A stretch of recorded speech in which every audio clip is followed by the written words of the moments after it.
Hi friends, ICDS exam practice সেটের part 1 question answer ভিডিওটি আগের দিন আপলোড করেছিলাম। এটি আইসিডিএস এক্সাম প্র্যাকটিস সেটের দ্বিতীয় ভিডিও। তবে পার্ট 1 ভিডিওকে যদি না দেখে থাকেন তাহলে লিঙ্ক ডেসক্রিপশনে এবং উপরে আই বাটনে দিয়েছি। ফ্রেন্ড, আইসিডিএস পরীক্ষার প্রস্তুতি নিতে হলে ভিডিওতে দেওয়া প্রত্যেকটি কোশ্চেন অ্যান্সারকে অবশ্যই মনোযোগ সহকারে দেখবেন। তবে চ্যানেলে নতুন এসে থাকলে নিচের সাবস্ক্রাইব বাটনকে প্রেস করে আমাদের সঙ্গে থাকবেন।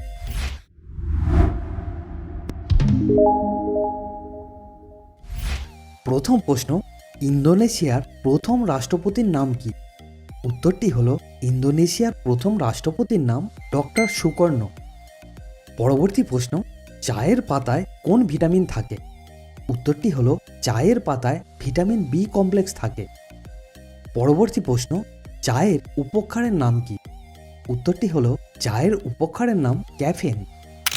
পরবর্তী প্রশ্ন, ইয়ং ইটালি কে গঠন করেন? উত্তরটি হলো ইয়ং ইটালি গঠন করেন ম্যাথসিনি।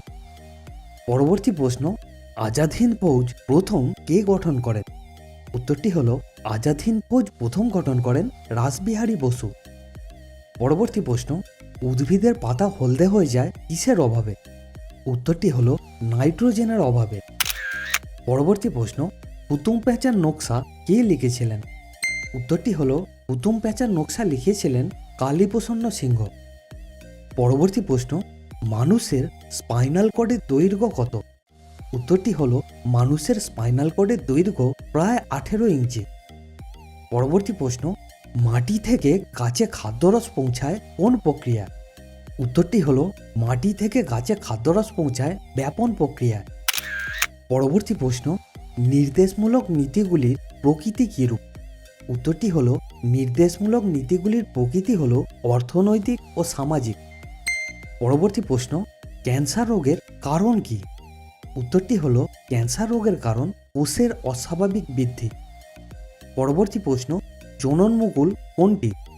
উত্তরটি হলো জননমুকুল হলো ফুলকপি। পরবর্তী প্রশ্ন, ডিজিটাল লেনদেনের জন্য প্রয়োজনীয় পিওএস মেশিন এটির অর্থ কী? উত্তরটি হলো পিওএস মেশিন কথাটির পুরো অর্থ হলো পয়েন্ট অফ সেল মেশিন। পরবর্তী প্রশ্ন, মানুষের হৃৎপিণ্ডে কতগুলি প্রকোষ্ঠ আছে? উত্তরটি হলো মানুষের হৃৎপিণ্ডে 4টি প্রকোষ্ঠ আছে। পরবর্তী প্রশ্ন, ভারতে পঞ্চায়েতি ব্যবস্থার কয়টি স্তর? উত্তরটি হলো ভারতে পঞ্চায়েতি ব্যবস্থার 3টি স্তর। পরবর্তী প্রশ্ন, নটিক্যাল মাইলে কি মাপা হয়? উত্তরটি হলো নটিক্যাল মাইলে জলপথের দূরত্ব মাপা হয়। পরবর্তী প্রশ্ন, বিলিরুবিন তৈরি হয় কোথায়? উত্তরটি হলো বিলিরুবিন তৈরি হয় প্লীহায়। পরবর্তী প্রশ্ন, মৌলিক অধিকারের লক্ষ্য কী? উত্তরটি হলো মৌলিক অধিকারের লক্ষ্য গণতান্ত্রিক সমাজ গঠন। পরবর্তী প্রশ্ন, নেতাজি নামে কে পরিচিত? উত্তরটি হলো সুভাষচন্দ্র বসু নেতাজি নামে পরিচিত। পরবর্তী প্রশ্ন, মানুষের গায়ের রং কোন উপাদানের উপর নির্ভর করে? উত্তরটি হলো মানুষের গায়ের রং মেলানিনের উপর নির্ভর করে। পরবর্তী প্রশ্ন, দৈনন্দিন জীবনে অত্যাবশ্যকীয় স্টেনলেস স্টিল এর আবিষ্কর্তা কে? উত্তরটি হলো হ্যারি ব্লেয়ারলি। পরবর্তী প্রশ্ন, আকবরের রাজত্বকালে জাব্তিক গর্ভাবস্থা প্রচলন করেন কে? উত্তরটি হলো রাজা টোড্ডমল। পরবর্তী প্রশ্ন, বায়োগ্যাসের বর্ণ কেমন? উত্তরটি হলো বায়োগ্যাস বর্ণহীন।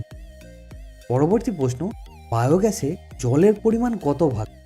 উত্তরটি হলো বায়োগ্যাসে জলের পরিমাণ 0.01%। পরবর্তী প্রশ্ন, মানবদেহে ডিএনএর দৈর্ঘ্য কত? উত্তরটি হলো মানবদেহে ডিএনএর দৈর্ঘ্য 174 সেন্টিমিটার বা প্রায় 6 ফুট। পরবর্তী প্রশ্ন, জৈব প্রযুক্তির অন্যতম মৌলিক হাতিয়ার কোনটি? উত্তরটি হলো প্লাস্টিড। পরবর্তী প্রশ্ন, পাতাকে সবুজ রাখে কোনটি? উত্তরটি হলো পাতাকে সবুজ রাখে পটাশিয়াম। পরবর্তী প্রশ্ন, ফসফোরাইলেশন প্রক্রিয়ায় কি উৎপন্ন হয়? উত্তরটি হলো এটিপি। পরবর্তী প্রশ্ন, বিশ্বের বৃহত্তম আখ উৎপাদক দেশের নাম কি? উত্তরটি হলো ভারত। পরবর্তী প্রশ্ন, ভারতের জাতীয় প্রতীকের স্তম্ভে দাঁড়ানো মোট সিংহের সংখ্যা কয়টি? উত্তরটি হলো 4টি। পরবর্তী প্রশ্ন, বস্তুর উষ্ণতা পরিমাপ করা হয় কোন সরঞ্জামের সাহায্যে? উত্তরটি হলো থার্মোমিটারের সাহায্যে। পরবর্তী প্রশ্ন, গুড ফ্রাইডে উৎসব কোন দিনটির স্মরণে পালন করা হয়? উত্তরটি হলো যীশু খ্রিস্টের ক্রুশবিদ্ধের দিন। পরবর্তী প্রশ্ন, চিরবসন্তের দেশ কাকে বলা হয়? উত্তরটি হলো কুইটো বা কিটোকে।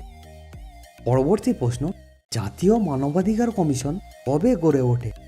উত্তরটি হলো জাতীয় মানবাধিকার কমিশন গড়ে ওঠে 1993 সালে। পরবর্তী প্রশ্ন, পিঁপড়ের হুলে কোন অ্যাসিড থাকে? উত্তরটি হলো পিঁপড়ের হুলে ফর্মিক অ্যাসিড থাকে। পরবর্তী প্রশ্ন, প্রথম প্রতিশ্রুতি উপন্যাসের রচয়িতাকে? উত্তরটি হলো আশাপূর্ণা দেবী। পরবর্তী প্রশ্ন, ফারাক্কা প্রকল্প কোথায় অবস্থিত? উত্তরটি হলো ফারাক্কা প্রকল্প অবস্থিত পশ্চিমবঙ্গের গঙ্গা নদীতে। পরবর্তী প্রশ্ন, ভারতের জাতীয় পতাকার দৈর্ঘ্য ও প্রস্থের আনুপাতিক হার কত? উত্তরটি হলো 2:3। পরবর্তী প্রশ্ন, স্বাধীন ভারতের প্রথম মন্ত্রিসভায় শিক্ষামন্ত্রী কে ছিলেন? উত্তরটি হলো মৌলানা আবুল কালাম আজাদ। পরবর্তী প্রশ্ন, ভারতের কোথায় জাফরান অধিক পরিমাণে পাওয়া যায়? উত্তরটি হলো কাশ্মীর উপত্যকায়। পরবর্তী প্রশ্ন, ইউরিয়াতে কোন মৌলের পরিমাণ অধিক থাকে? উত্তরটি হলো নাইট্রোজেন। পরবর্তী প্রশ্ন, মরফিন নামক উপক্ষার কোথায় পাওয়া যায়? উত্তরটি হলো আফিমে। পরবর্তী প্রশ্ন, ভারতে কে প্রথম সর্বভারতীয় মহিলা সমিতি গড়েন? উত্তরটি হলো অ্যানি বেসান্ত। পরবর্তী প্রশ্ন, স্বাধীন ভারতের প্রথম জাতীয় পতাকা কোথায় উত্তোলন করা হয়? উত্তরটি হলো লালকেল্লা। পরবর্তী প্রশ্ন, নদিয়া জেলার সদর দপ্তর কোনটি?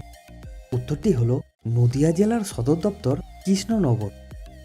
পরবর্তী প্রশ্ন, ভাগীরথী ও অলকানন্দার সঙ্গম কোথায় হয়? উত্তরটি হলো দেবপ্রয়াগ। পরবর্তী প্রশ্ন, কোন সালে চুয়ার বিদ্রোহের সূচনা ঘটে? উত্তরটি হলো 1768 সালে চুয়ার বিদ্রোহের সূচনা ঘটে। পরবর্তী প্রশ্ন, বাদুড় কোন প্রকারের জীব? উত্তরটি হলো বাদুড় স্তন্যপায়ী জীব। পরবর্তী প্রশ্ন, পঞ্চায়েত নির্বাচন কত বছর অন্তর হয়? উত্তরটি হলো পঞ্চায়েত নির্বাচন 5 বছর অন্তর হয়। পরবর্তী প্রশ্ন, পনস নদী কোন নদীর শাখা নদী? উত্তরটি হলো চম্বল নদী। পরবর্তী প্রশ্ন, বৈদ্যুতিক মোটর কোন নীতিতে কাজ করে? উত্তরটি হলো বৈদ্যুতিক চৌম্বকীয় প্রভাব। পরবর্তী প্রশ্ন, কোনটির বৈদ্যুতিক প্রতিরোধ ক্ষমতা সবচেয়ে কম? উত্তরটি হলো সিলভার। পরবর্তী প্রশ্ন, কত সালে ভারতের রাজধানী কলকাতা থেকে দিল্লিতে স্থানান্তরিত হয়? উত্তরটি হলো 1911 সালে। পরবর্তী প্রশ্ন, প্রথম পঞ্চবার্ষিকী পরিকল্পনার সময়কাল কোনটি? উত্তরটি হলো 1951 সাল থেকে 1956 সাল। পরবর্তী প্রশ্ন, ভারতের সবথেকে বড় প্রাইভেট ব্যাংক কোনটি? উত্তরটি হলো HDFC ব্যাংক। পরবর্তী প্রশ্ন, বেনুবন বৌদ্ধ বিহার কোথায় অবস্থিত? উত্তরটি হলো ত্রিপুরায়। পরবর্তী প্রশ্ন, 12তম পঞ্চবার্ষিকী পরিকল্পনার সময়কাল কত? উত্তরটি হলো 2012 থেকে 2017 সাল পর্যন্ত। পরবর্তী প্রশ্ন, কমনওয়েলথ গেমস 2022 কোথায় অনুষ্ঠিত হয়? উত্তরটি হলো বার্মিংহাম, ইংল্যান্ডে। পরবর্তী প্রশ্ন, ইয়ং বেঙ্গল আন্দোলনের প্রবক্তা কে? উত্তরটি হলো হেনরি লুই ভিভিয়ান ডিরোজিও। তো ফ্রেন্ড, আমাদের এই প্রচেষ্টা আপনার কেমন লাগছে অবশ্যই কমেন্ট করে জানাবেন। আর অবশ্যই এই ভিডিওকে আপনার ফ্রেন্ড এবং রিলেটিভদের মধ্যে শেয়ার করে দেবেন। অ্যান্ড নিচে রেড কালারের সাবস্ক্রাইব বাটনকে প্রেস করে নোটিফিকেশন বেলকে অল মোডে সিলেক্ট করে দেবেন। আর ভিডিওকে এন্ড পর্যন্ত দেখার জন্য আপনাকে অনেক অনেক ধন্যবাদ।